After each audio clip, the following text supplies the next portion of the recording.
talked about a bunch of different medications coming down the pike. And some of them are addressing different mechanisms, not just GLP-1 agonism, but the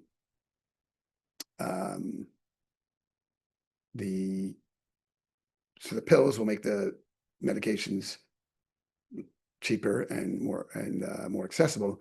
But then these other biological pathways, including something called amylin, for instance, will potentially open up options for people who didn't respond to the original intervention choice. There's even something called a Retatrutide, which is a triagonist, which is a GLP-1 agonist, a GIP agonist, gastrointestinal peptide agonist like tirzepatide, but then they add in a glucagon receptor agonist. So it's called a triple G medication. And that may or may not have better outcomes than the current options available, but it certainly will provide maybe an alternative treatment option if you don't respond to a single agonist or a biagonist.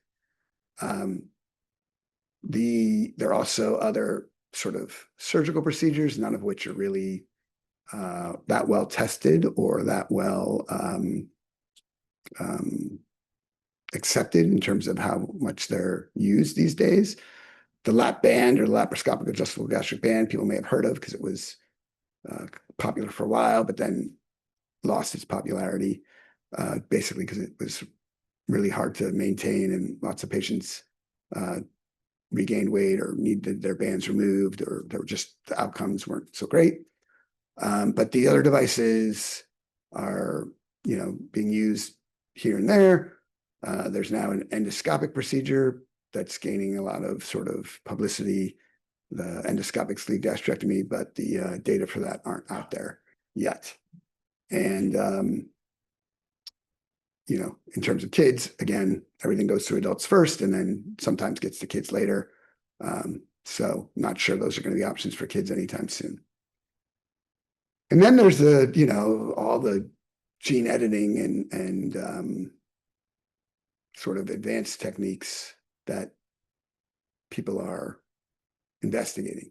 Again, not ready for prime time by any stretch of the imagination, but I do think that the innovation that's out there is helpful, and it's going to create opportunities for people, first adults most likely, and then kids. But the more science, the more innovation, the more options, all those things are better for the patients.